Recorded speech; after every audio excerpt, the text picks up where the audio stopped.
When we approach the concept of human existence, the standard framework, the one we all operate in, is usually a single finite timeline. Right. You're born, you live 60, 70, maybe 80 years, and then there's death. That's the end, the terminus. Mm-hmm. But what if that perspective is fundamentally limited? What if the life you are currently living, the one marked by your career, your social obligations, your daily stresses, is actually just the third major chapter in a profound six-part eternal saga of the soul? And that shift in perspective, it completely reframes everything we think we understand about mortality. Everything. Our sources, which are rooted in core Islamic theological texts, they challenge the very idea of death, or maut, as a final end. So it's not an end point. Not at all. Instead, they use terms like intiqal, which means a transfer, or, the soul traveling to a new world. The essence of the soul is eternal. It simply moves through 6 distinct phases of existence. This deep dive is really about tracing that entire itinerary.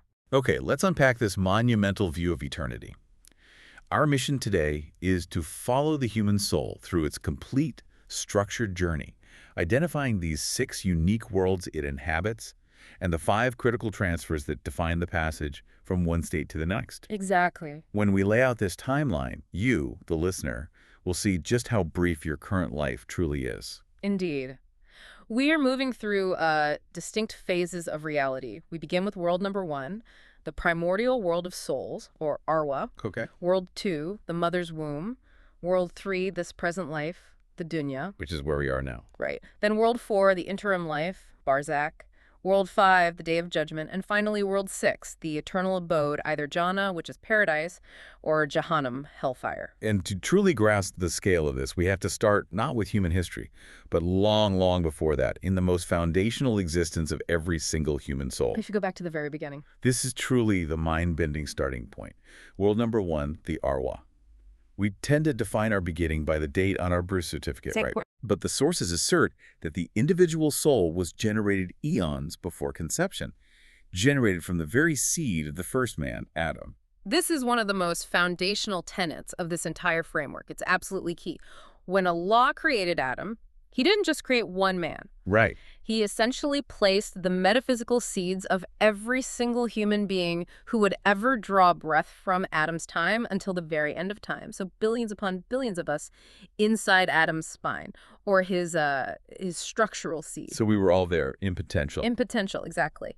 It was from this collective deposit that the individual souls, the arwah, were then created. These souls were gathered in a massive, unimaginable congregation, existing as these tiny, pure pieces of light near the divine throne. And critically, this was not just a quick stopover. This wasn't a waiting room. Not at all. The sources speak of a staggering duration. They describe this first existence as lasting for thousands and thousands of years. Thousands of years just in that first world. Just in that first world. And that immense duration was necessary because it established the soul's primary foundational orientation.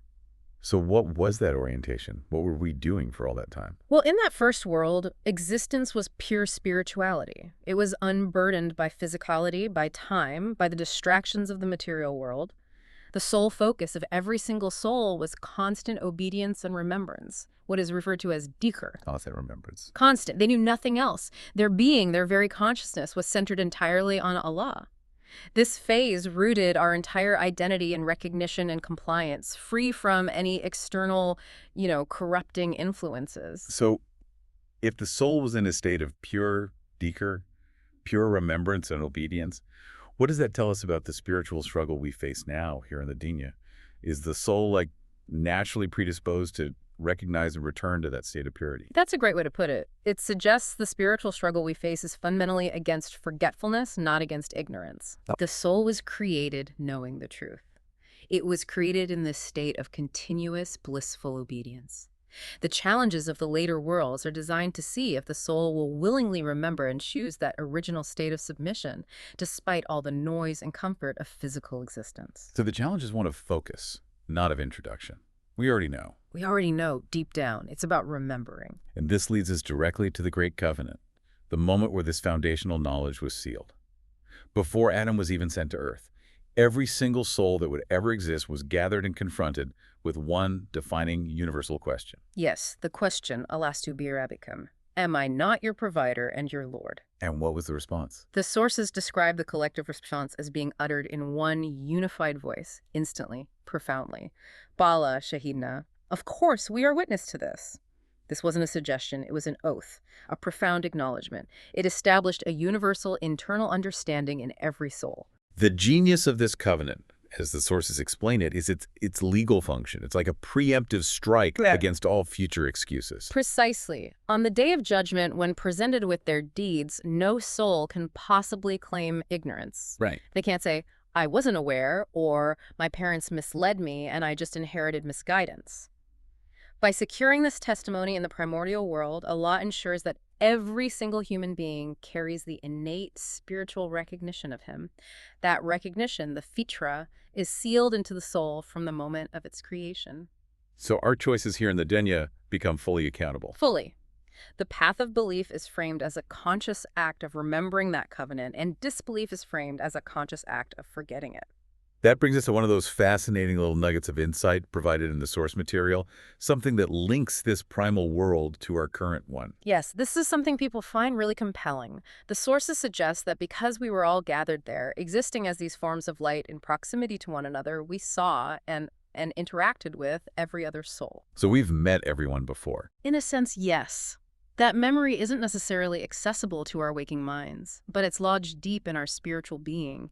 So the moment you encounter a complete stranger, maybe in a busy airport or a marketplace, and you have that sudden, profound, unsettling feeling of recognition. That intense familiarity, like you've known them forever, but you can't place it. Exactly. That could be a flicker of memory from the world of souls, a connection that transcends this current life. It makes you wonder how many strangers you pass every day are actually ancient companions from a life we can barely comprehend. It really does. So after this vast, comfortable existence of thousands of years of pure recognition, the first major transfer occurs.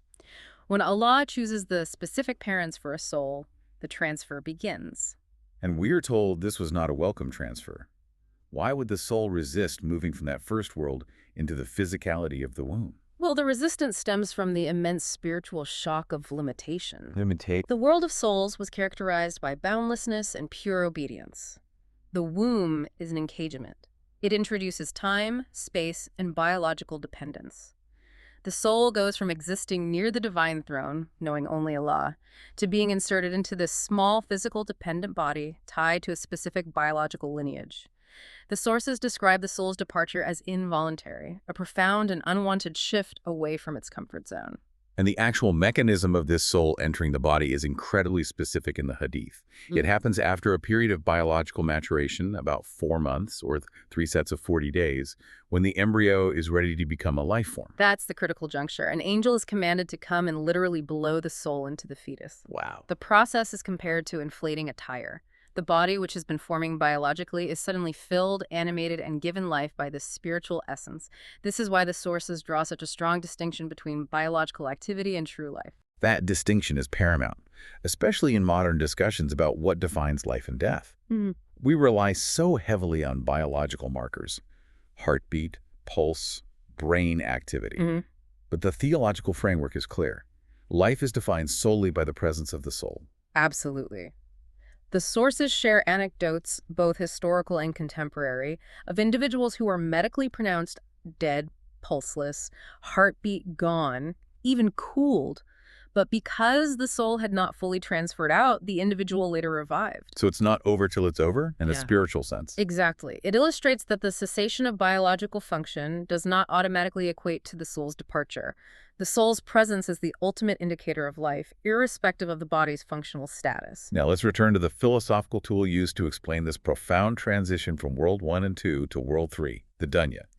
The twin analogy. This is presented as the perfect analogy for us right now, looking ahead to the afterlife. It's highly effective because it makes the abstract, unseen nature of the afterlife tangible. Picture two twins residing in the mother's womb. Their entire reality is darkness, redness, limited space, and automatic feeding through the umbilical cord. Now, the believing twin, maybe through some innate instinct, warns the other, "Look, brother, There is an outside world. It's vast. There is light and color and air and space, and we will have to eat for ourselves. And the unbelieving twin, using only the empirical evidence available to them, limited to their current reality, would vehemently deny it. Of course. They'd argue, "You are talking nonsense. Show me the proof. Has anyone ever returned from this outside world to tell us about it? We've been here for months, and all I see is darkness and redness. This is permanence. There is nothing beyond this." That's the exact logic of the skeptic. It is the exact logic employed by the atheist or the hardened skeptic when denying the realities of Barzakh or Jannah. The sources use this parallel to emphasize the profound shock awaiting that disbelieving twin when they are inevitably expelled into the dunya, a shock that will be mirrored by the non-believer when they are forced to transfer into Barzakh. They denied reality based on a transient lack of experience, and now that denied reality is upon them. So we complete that second transfer, and here we are, navigating world number 3, the dunya. It represents an exponential increase in freedom, complexity, and sensory experience compared to the confines of the womb. A massive increase. We gain intelligence, the ability to build, travel, see, and crucially, the ability to acquire comfort. And that comfort is the test. The dunya is characterized not just by its size, but by the intense attachment it fosters. Just as the soul did not want to leave the vastness of World 1 and did not want to leave the security of the womb, almost no one naturally wants to leave this current comfortable life. Why does that attachment become such a profound spiritual challenge? Is it just about loving our stuff? It's deeper than just loving objects. It's the sense of ownership and control. We acquire degrees, homes, savings, relationships, status, and we start to believe these things are permanent extensions of ourselves. Right. The source material uses a powerful metaphor for this. The more comfort and possessions one gains, the heavier on the ground one becomes. Heavier on the ground. I like that. This weight is a spiritual inertia. It increases the desire to stay, and simultaneously, it risks making the soul forget the ultimate eternal destination. You become too anchored to move. And when we look at the timeline again, that gravity becomes alarming. We lived for thousands of years in the first world. We're facing a day of judgment that lasts 50,000 years. If the average human life is 60 or 70 years, it's truly a microscopic flash in the total journey. Yet, we structure our entire lives around securing this microscopic flash. We treat 60 years as if it were the end goal, the ultimate success, when in reality, it is a brief, intense, and consequential pit stop. The challenge of the dunya is to manage the illusion of permanence, to treat the possessions and comforts as temporary resources for the journey, rather than permanent anchors that prevent the next inevitable transfer. Given the soul's natural tendency to become heavy on the ground and forget its origins, the theological framework provides specific, compulsory remedies, religious duties, designed to act as spiritual checks and balances. Yes, they're meant to maintain the soul's connection, the ruh, to its roots and its ultimate destiny. They're like systematic resets. That's a great way to put it. They're designed to break the cycle of accumulation and attachment. Take zakat, the compulsory 2.5% annual charity. It's not just a social welfare mechanism. Right, there's a deeper purpose. The sources explain its primary function is psychological and spiritual, to prevent greed, to prune the individual's attachment to wealth, and to force them to acknowledge that wealth ultimately belongs to Allah and must be shared. It is literally loosening the grip of the dunya. And then there's Hajj, the pilgrimage, which is perhaps the most comprehensive physical simulation of the entire journey. Hajj is designed to forcibly strip away the dunya. For days, every single pilgrim, rich or poor, king or peasant, educated or illiterate, must wear the simple, seamless white shroud, the ihram. They're literally dressing like dead men and dead women. Exactly. They are stripped of status, of personalized comfort, and are forced into this intense, crowded, and often uncomfortable environment of a mass gathering. This visceral simulation of equality and discomfort is intended to remind them that this is exactly what the Day of Judgment will feel like, thus recalibrating priorities away from earthly status. That physical stripping of status seems key to countering that heavy on the ground effect. Yeah. But what about the day-to-day rhythm? That's where the 5 daily prayers, the Salah, come in. Yes, and it's not simply a ritual, it's a strategic psychological pacing mechanism. How so? Well, if we were asked to pray 5 hours straight, we could compartmentalize that act and then spend the rest of the day focused entirely on the dunya. Right, check it off the list. Exactly. But Allah strategically spaces the 5 prayers, Fajr at dawn, Isha at night, and 3 in the middle, to create a continuous cyclical rhythm. This rhythm ensures that throughout the day, the human being is compelled to stop, disconnect from the accumulation of comfort and stress and reconnect to the eternal. It prevents that vital spiritual link from fraying or breaking completely. This structure seems to recognize human frailty, our tendency to just get lost in the immediate task. Yeah. And the anecdote about the man hiding to pray perfectly illustrates this conflict between dunya priorities and this required connection. It does. The source described a man facing professional pressure who felt so much social shame or fear of interruption that he would sneak into a storage cupboard to perform his prayers at work. Wow. And because this act was so disruptive and hurried, he proposed to his religious authority, "I am truthful and faithful to my Lord, so can I just go home and pray all 5 prayers together in one long session?" And the answer was a clear no. A clear no. And the reason touches on the core function of Salah. The answer lies in the psychological reality of focus. If you try to compartmentalize your faith, you allow the dunya to dominate the remaining 23 hours of the day. Allah prescribed the 5 segments because he knows we need those enforced breaks, those intermittent connections. We need the periodic refueling. We need the refueling and course correction to ensure the link remains live and active. This philosophy also extends to the specific lifestyle restrictions. The framework prohibits certain acts or possessions, like men wearing silk or gold, or the establishment of non-marital temporary relationships. Are these restrictions also designed to protect the soul from excessive grounding comfort? Precisely. They are boundary markers. When a human being engages in an unregulated pursuit of comfort or intense, fleeting emotional attachment, the kind often found outside of committed, sanctioned relationships, that comfort and love can rapidly consume their focus. It becomes a love that supersedes the love and focus on Allah. It makes them heavy on the ground. By setting these restrictions, the framework is attempting to prevent the formation of spiritual traps, comforts that feel permanent and distract the soul from its eternal contract. Marital love, conversely, is meant to eventually normalize into a supportive partnership that facilitates, rather than hinders, spiritual duties. The dunya is a short test, made harder by comfort, and even harder by the pervasive skepticism of modern society. We established that denying the afterlife is like the twin denying the outside world, but here, the denial is fueled by secular arguments. Oh, absolutely. Atheism, reincarnation ideas, or the blunt assertion that no one has ever come back from the grave to tell us what's there. So how does the framework address that? Well, the skeptic demands empirical evidence within the confines of the dunya, ignoring the premise that the dunya is inherently temporary and limited. The tools don't fit the job. Exactly. We are asked to accept the authority of the messengers in Revelation regarding what comes next, because the physical senses of this world are incapable of perceiving the next. The fundamental error of the skeptic is mistaking the absence of sensory proof here for the proof of non-existence there. The sources offer a sort of philosophical lifeboat for those struggling with doubt, quoted from the man who hid his faith in Pharaoh's court. It's essentially an eternal risk assessment, a wager. It is a profound argument presented to those on the fence. The hidden believer reasoned with the court. If the message of Musa or Moses is false, and we choose to believe, we lose nothing eternal. Okay. We live a life of morality, order, purpose, and when we die, we simply cease to exist, as the Pharaoh claimed. But, and here's the risk, if Musa is correct and we find out too late, the loss is total and eternal.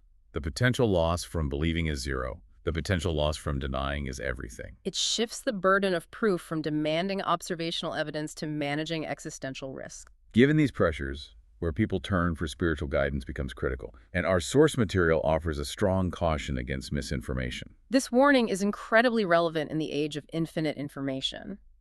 The caution likens seeking religious knowledge from unvetted, unverified sources like random Google searches, anonymous social media accounts, or unreliable TV channels to using a powerful vacuum cleaner indiscriminately. A vacuum cleaner by its nature just sucks up everything. Exactly. It sucks up genuine truth. It sucks up utter fabrications. It sucks up dirty lies. It sucks up paper, dust, pens all in one chaotic, messy mixture. Leaving you to sort it out. The individual is then left with a massive chore.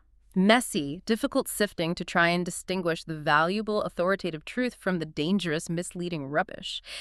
And the consequence of misguidance here isn't just trivial misunderstanding, it affects the entire trajectory of the 6 worlds. So if your foundation is faulty. If the foundation of your faith, your understanding of Dunya's purpose and the nature of the next transfer is built on fabrications, then you risk compounding the natural spiritual gravity of the Dunya with fundamental misguidance. This is why the theological requirement is always a chain of transmission, a sanad, linking the knowledge back through verifiable, reliable individuals to the Prophet and his companions. Authority must be traceable. We exit the short test of the Dunya and face the third transfer, moving into the fourth world, Barzakh. This transfer is defined by the moment the angels of death appear. At this precise moment, our sources are very clear that the window for repentance, for Tawbah, snaps shut. The game is over. Once the soul recognizes the angels and realizes that the transfer is imminent, there is no going back, just as the baby born on earth cannot return to the comfort of the womb. It's a one-way door. A one-way door. The soul is forcibly separated from the body and cut off from all connections to family and possessions in the Dunya. This separation begins the life of Barzakh, the intermediary realm, which exists trapped between the time of death and the sounding of the horn on the Day of Judgment. And the destination within Barzakh is immediately determined by the life lived in the Dunya. So where do the good souls go and what happens to the bad? Good souls are granted passage to a state of ease and delight called Iliyin, a high station often described as being in the company of other righteous souls. Bad souls, conversely, are sent to Sijin, a state of constriction, darkness, and preparatory punishment. And both are mentioned in the Quran. Both are specifically mentioned, confirming their existence as real worlds. The concept of Iliyin reveals a fascinating social element to the afterlife, the family reunion. It suggests that connection and awareness are maintained across the spiritual divide. This is one of the most heartwarming details in the sources. Souls in Iliyin are aware of new arrivals from Earth. When a righteous person dies, the angels announce their arrival, and their deceased ancestors, the parents, the grandparents, even great-grandparents, they never met in the Dunya rush forward to meet them. And they're not focused on the grand cosmic narrative. They're focused on news. On news. They ask incredibly specific personal questions, reflecting the lingering attachment to the Dunya's narrative arc. What kind of things do they ask? How is your sister? Is she well? Did that son of yours finally get married? What happened to the house we left behind? They want updates on the temporary world they just left. It shows that time in Barzakh provides comfort, but not amnesia regarding their earthly connections. In stark contrast, those in Sijin are isolated and see no family members. The connections don't just happen at death. The sources suggest a temporary connection is possible while we are alive, specifically during sleep. This is described as a mini-death. What's fascinating here is the understanding that Allah catches souls twice. Once permanently at the time of the third transfer, which is death, Right. and once temporarily during sleep, which is called a minor transfer. Every night, our soul travels up. If the connection is pure and strong, the soul of the sleeping person can meet the souls of the deceased who are residing in Iliyin. So a true dream, one that feels profoundly real and often conveys spiritual knowledge or comfort, is interpreted as a temporary communion. Your soul went traveling and briefly met the soul of a loved one in the fourth world. Exactly. It's a subconscious confirmation that Barzakh is a reality right now, accessible under certain conditions. And the sources offer an even more striking connection, physical evidence of the fourth world's reality manifesting on Earth. This refers to the fragrance emanating from the graves of the righteous. Tell us more about this powerful, specific detail. Historical accounts abound, most famously concerning Imam Bukhari, the monumental collector of hadith. Following his death and burial in the 9th century, an incredibly powerful, beautiful, fragrance-like concentrated musk or attar began to emanate from his grave in Russia, sometimes lasting for days, even weeks. And this fragrance was so potent that people flocked to his grave. Oh, the fragrance was overwhelming. People came and began taking handfuls of the grave's soil home because it smelled so intensely beautiful. Scholars eventually had to make a supplication for the phenomenon to stop, as the community was literally depleting the gravesite. This physical manifestation, a beautiful, tangible smell from a deceased body, is interpreted as evidence that even though the soul is in Iliyin, the body maintains a connection, and the soul's delight in the fourth world can physically manifest in the third.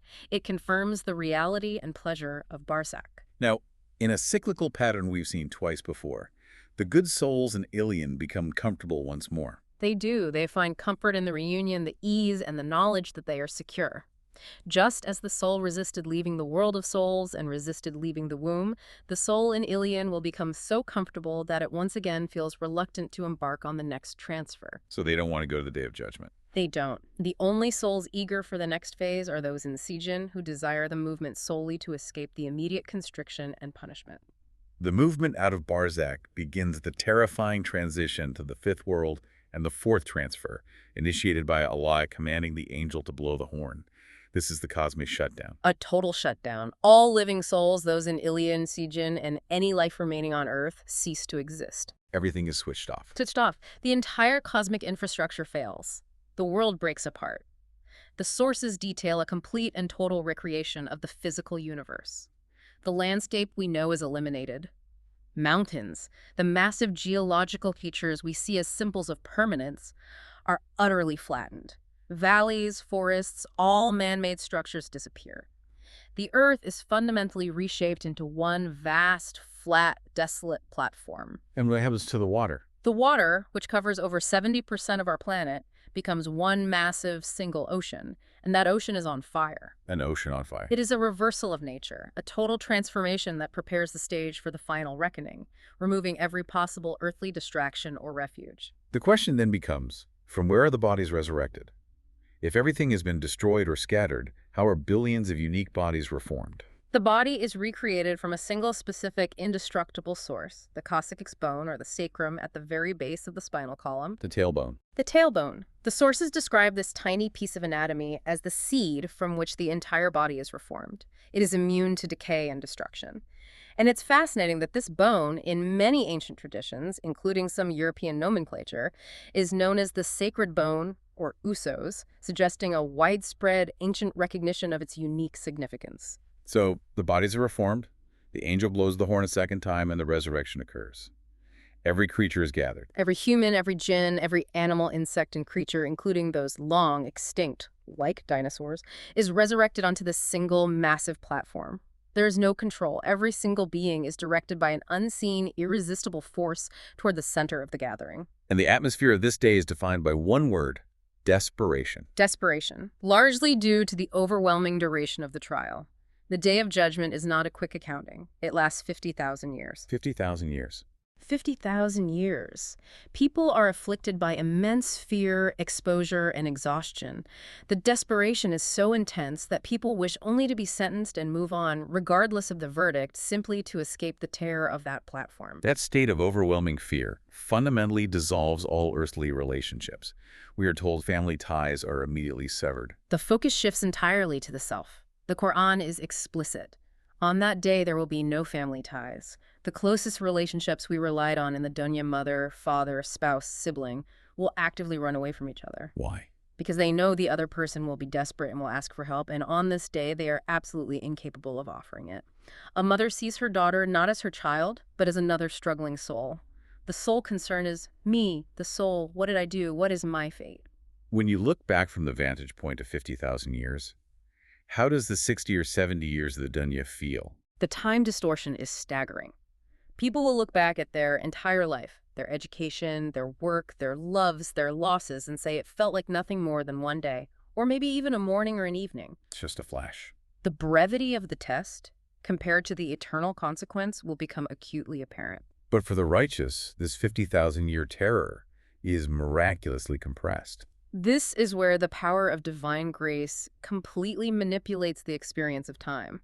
For those gathered under the banner of praise with the prophets and the saints, those shielded by Allah's mercy, the entire 50,000 years will feel as brief and effortless as performing 2 raka'at, 2 units, of the voluntary sunnah prayer of Fajr. Wow. It demonstrates that the terror of the Day of Judgment is reserved for those who denied it, while the righteous are immediately provided with comfort and security, showing the ultimate reward of maintaining spiritual vigilance in the dunya. We arrive at the final destination, the sixth world, accessed by the fifth and final transfer. This transfer is the only one willingly sought by everyone. The only one. Everyone wants to escape the Day of Judgment platform, either to enter paradise or, tragically, just to escape the platform and be sentenced to hellfire. And this transition demands a complete and final change in form. Everyone receives a new, eternal body, custom-made for the conditions of the sixth world. A new body, yes. If the destination is Jahannam, The fire? What does that new body entail? The body is made large, specifically immense, so that the person can feel the punishment more acutely and extensively.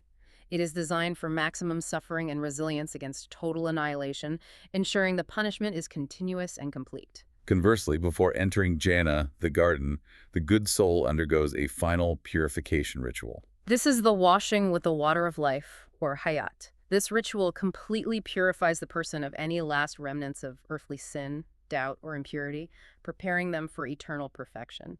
The result is a body beyond our current comprehension. How's it described? As a form that no eye has ever seen, no ear has ever heard of, and no mind can ever think of. It is a form designed for eternal, unlimited joy and capacity for delight. This final world, Jhana, is depicted as an eternal celebration, a life of profound ease and honor where the memory of struggle is gone and there are no days of worry. The setting is meticulously described to emphasize peace and harmony. They are given provisions, primarily fruits, and recline on high couches, specifically facing one another. Face to face, that seems like an important detail. It is. This posture implies fellowship, equality, and unburdened conversation, free from the backbiting or tension that plagues the dunya. And the experience of pure delight is constantly provided. Yes. Servants rotate beautiful white drinks from a perpetual fountain of wine, and crucially, the sources specify that this drink does not cause headaches, nor does it lead to intoxication. So it's pure pleasure, no downside. Pure pleasure. They are joined by eternal companions, women who are protected and whose focus is solely on their beloved, pure and untarnished. Just as humans in the dunya gather and reminisce about past struggles, the people of Jhana will gather to discuss their experience in the third world. Specifically, the moments of doubt and skepticism they overcame. And this conversation leads to the ultimate, profound realization described beautifully in Surah 37. One resident of Jhana remembers a skeptic, a close friend from the dunya, who constantly mocked him for believing in the reality of the afterlife. Saying things like, "You actually believe in resurrection. We'll be dust and scattered bones. You're wasting your life." Exactly that. And the Jhana resident remembers this specific critical doubt and asks Allah for permission to see the fate of his friend. And he's allowed to look. Allah allows him to look down. He peers over the divide and sees his skeptical friend consumed by the flames in the depths of hellfire. This sight brings the Jhana resident to a point of intense gratitude and revelation. He states, profoundly, "By Allah, if it wasn't for the gift of my Lord, his guidance and grace, I would have been with you." That scene is designed to be the ultimate payoff for faith. The Jhana resident wasn't granted salvation because they were smarter or more capable, but because of divine grace. A grace they almost squandered by listening to the very skepticism now being eternally punished. It connects the doubt of the dunya directly to the eternal consequence, cementing the value of the short test they just endured. And the gathering then celebrates two absolute defining guarantees, providing the ultimate sense of security. Yes, the ultimate security. Those guarantees are: first, there will be no more death. They only tasted the one death, the transfer out of the dunya body. The fear of extinction is permanently removed. And second, they will never get punished again. This knowledge of eternal safety, eternal pleasure, and eternal company makes the reward complete. It surpasses any concept of worldly achievement. Completely. So after tracing this entire expansive six-world journey, from primordial purity to eternal paradise, what is the final definitive conclusion? What does success truly look like? The sources define being in that position secure in Jhana, resting on couches with friends, remembering the past struggles with no fear of the future as the greatest success possible. It is the ultimate metric. It's the status that eclipses every fleeting achievement in the dunya. It surpasses every degree, every bank balance, every promotion, and every physical comfort secured in the third world.